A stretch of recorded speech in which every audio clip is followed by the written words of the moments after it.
हे वीवियंस, आज का हमारा टॉपिक है क्लास 11th के चैप्टर नंबर फर्स्ट का सबसे लास्ट वीडियो है ये। और आज हम बात करने वाले हैं मैनुअल, मोनोग्राफ, कैटलॉग एंड की के बारे में। सो इस वीडियो को आखिर तक देखना, उम्मीद करता हूँ कि आपको वीडियो पसंद आएगी। सो चलिए दोस्तों, ज़्यादा देर ना करते शुरू करते हैं।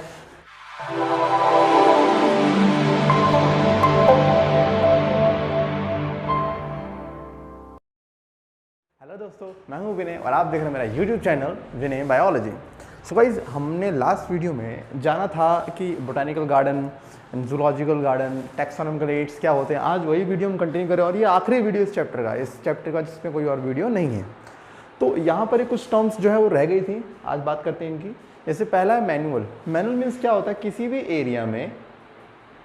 एरिया में जितने भी प्लांट्स पाए जा रहे हैं, उन प्लांट्स के जितने भी किसी एरिया में पाए जाने वाले प्लांट्स की कंप्लीट इंफॉर्मेशन को कलेक्ट करना, उनका हैबिटेट, उनका डिस्ट्रीब्यूशन, माने किसी भी एरिया में पाए जाने वाले प्लांट की इंफॉर्मेशन को कलेक्ट करना, दैट इज़ कॉल्ड मैनुअल।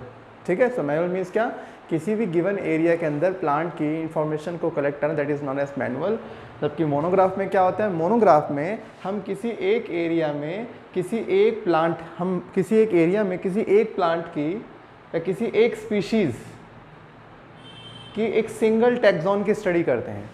अगर किसी एरिया में आप किसी प्लांट की सिर्फ एक टैक्सॉन की इंफॉर्मेशन मांग रहे हो, ओनली वन टैक्सॉन, तो उसको बोलते हैं मोनोग्राफ। ओनली सिंगल टैक्सॉन की स्टडी आप करते हो, उसमें और ज़्यादा टैक्सॉन की स्टडी नहीं करते हो। टैक्सॉन आप समझते हो, वही किंगडम, फाइलम, क्लास। तो आपको लगता है कि आपके एरिया जितने प्लांट्स पाए जा रहे हैं, आप जानना चाह रहे हो सबके ऑर्डर क्या है या इसका फाइलम क्या है, तो सॉरी डिवीजन क्या है।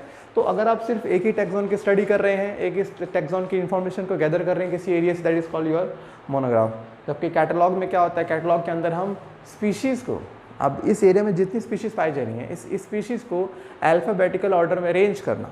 मान लीजिए एक प्लांट मिलता है ए, एक मिलता है बी, एक मिलता है सी, तो यहाँ पे मैं अरेंज करूँगा इनको ए बी सी। सो किसी भी एरिया में जो प्लांट्स पाए जाते हैं उनको अल्फ़ाबेटिकल ऑर्डर में अरेंज करना, that is known as catalogue. Then while we are talking about की, सो आज बात करते हैं की। सो की क्या चीज़ है, देखो की तो वैसे बताऊँ है तो सिंपल चीज़, बट थोड़ा सा एनसीईआरटी से पढ़ने से लगता है अपने को कि पता नहीं क्या चीज़ है।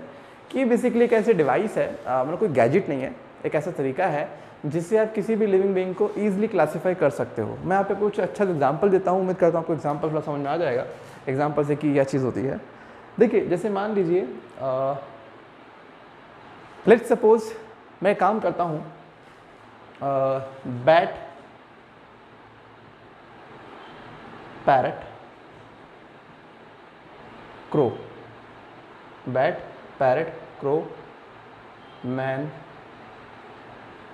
हॉर्स। 5 केस लिए मैंने। अब मुझे इनको क्लासीफाई करना अलग अलग ग्रुप के अंदर। सो मैंने करना है क्या, सबसे पहला पॉइंट बात करूँगा विंग्स की, कि इनमें से किसके पास विंग्स है, किसके पास विंग्स नहीं है। ये प्लस और माइनस का मतलब हुआ है या नहीं।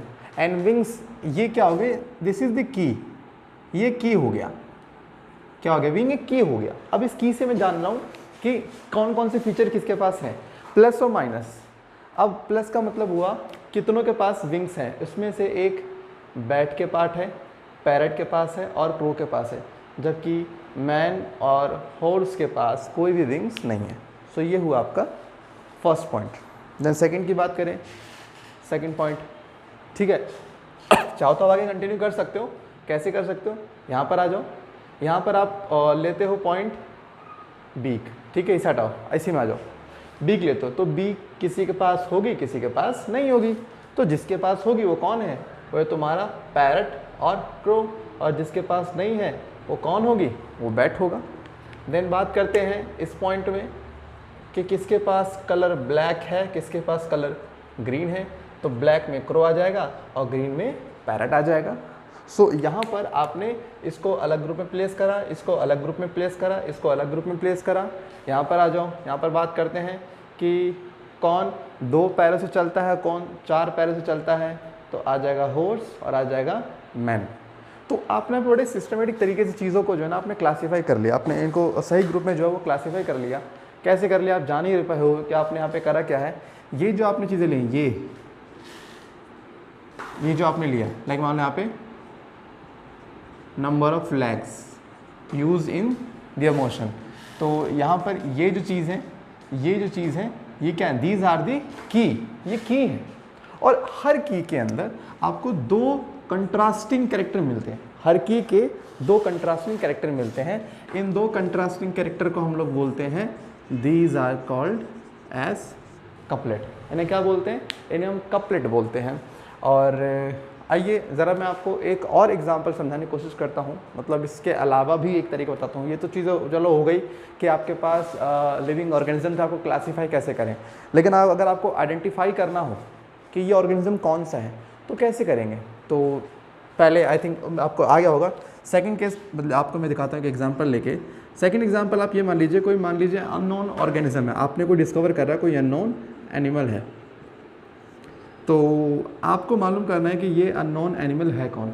तो आपने क्या करा, आपने कुछ कीज़ लिए, जैसे कि पहला आपने लिया कि ये जो इसका हैबिटेट है,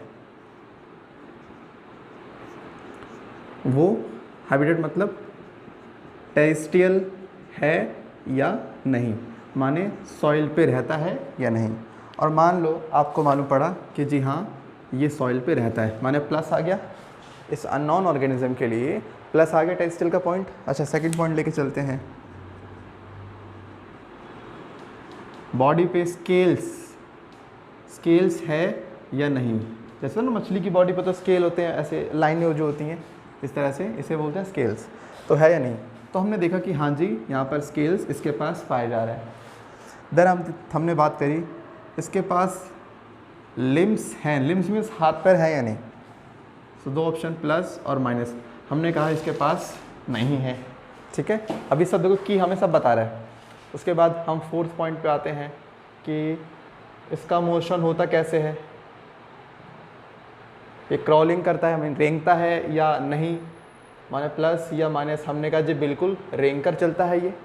ठीक है, फिर हमने देखा कि ये जो है ये पॉइजनस है या नहीं, हम देखा जी बिल्कुल पॉइजनस है।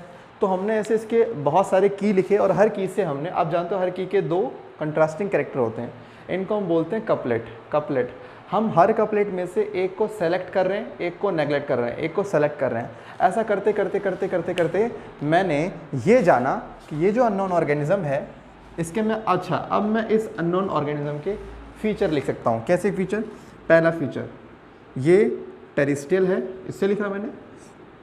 सेकंड पॉइंट, बॉडी पे स्केल्स पाई जाती हैं, माने इन्हीं को जब मैं पॉइंट्स में लिखूंगा तो ध्यान देना क्या होगा, जब मैं लाइनें लिखूंगा इस ऑर्गेनिज्म के लिए तो ये जो लाइंस हैं these are called as lead. इनको अब हम क्या बोलेंगे, लीड बोलेंगे। मान लो मैंने एक पन्ने पे इसके तकरीबन 20 से 25 फीचर लिख डाले, 20 से 25 फीचर, तो वो सारे क्या हो गए, वो आपने 25 लीड लिखी है। अब जो आपने शीट पे इंफॉर्मेशन लिखी है, जो आपने शीट पे इसकी लीड लिखी है, अब आपको करना क्या है, आपको इस शीट को मैच कराना है आपकी एग्जिस्टिंग नॉलेज के साथ। आपको चेक करना है कि जो इन्फॉर्मेशन मैंने इस एनिमल के लिए लिखी है क्या ऐसी ही सेम इन्फॉर्मेशन इस धरती पे किसी और के पास है। अगर हाँ किसी से मैच कर गई, मान लो आपने जितने फीचर लिखे हैं ये फीचर इस धरती पे ऑलरेडी किसी लिविंग ऑर्गेनिज्म से मैच कर रहे हैं, और अगर ये उससे मैच कर जाता है तो ये जिस ऑर्गेनिज्म से मैच करेगा वही ऑर्गेनिज्म ये होगा। जैसे आंसर तौर पे ये कोई स्नेक होगा। ठीक है, सो यहाँ पर हम क्या बोल रहे हैं भाई, एक तो तरीका ये है कि आपके पास चीज़ थी, आपने क्लासीफाई कर लिया, और एक होता है कि आपको मालूम ही नहीं है कि आपके पास है क्या, तो उसको आपको आइडेंटिफाई करना है कि वो चीज़ क्या है, तो भी आपकी की काम आ रही है कि आपकी क्लासिफिकेशन में और आइडेंटिफिकेशन में दोनों में काम करती है। ठीक है, यहाँ पर कुछ लोग जो इसको ऐसे लिखा करते हैं, जैसे ये हो गया 1 हो गया, तो कई लोग इसको लिखते हैं 1A 1B, फिर यहाँ लिखते हैं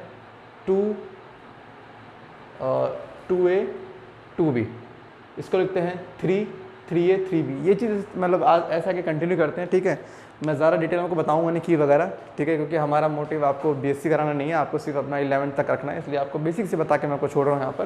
राइट, तो उम्मीद करता हूँ कि आपको यहाँ पे समझ में आ गया कि बेसिकली एक एनालिटिकल नेचर होता है। आई मीन इसको आप एनालिसिस करके ही मतलब इसको एनालाइज ही करा जाता है। और की बात करें दोबारा से समझते हैं तो एक क्लासिफिकेशन और एक आइडेंटिफिकेशन में हेल्प करता है। क्लासिफिकेशन में क्या होता है, हम ऐसे हेल्प करते हैं, पहले देखते हैं, मतलब एग्जांपल मैंने विंग लिया, आप चाहो तो कुछ और भी ले सकते हैं। दोनों आप विंग लेके चलोगे, आपने देखा विंग है या नहीं, अगर आपने ऐसे करा तो 5 में से 2 ग्रुप बन, क्लास में करते हैं ना, हम बचपन में करते आ रहे थे। क्लास में अगर आप जाओ, अगर आपको क्लास में बच्चों को करना क्लासीफाई, तो क्या करते हो, पहले मेल फीमेल अलग हो जाओ। भाई आप चाहो तो कोई और पैरामीटर लो, मैं सिर्फ बात में जेंडर की, मेल फीमेल अलग हो जाओ। अच्छा, लड़के अलग हो गए। फिर लड़कों में जो ज़्यादा होशियार है वो अलग, जो कम होशियार है वो अलग, लड़कियों में सेम। फिर आपने कहा लड़कों में जिसकी उम्र, अब 2 ग्रुप बने। अब आपने कहा उन ग्रुप के अंदर जो लंबी हाइट वाले वो अलग, छोटी हाइट वाले अलग। तो ऐसे करते करते करते करते आप बहुत मतलब आप अलग अलग ग्रुप बना सकते हो क्लास के अंदर। तो वही जो देखो हमने पहले कहा, बायो के अंदर हम कुछ नया यूज़ नहीं कर रहे हैं। आपने जो आज तक बचपन में चीज़ें यूज़ करी थी, हम वही चीज़ें आज भी पढ़ रहे हैं, बस इसको नाम हमने अलग दे दिया है। तो कुछ ऐसा बड़ा सा मुश्किल नहीं है। अच्छा, इसके बाद आपकी एक चीज़ वो आती है फ्लोरा एंड फोना। एक तरह से फ्लोरा को ही आप मैनुअल कह सकते हो, बट थोड़ा सा अलग है।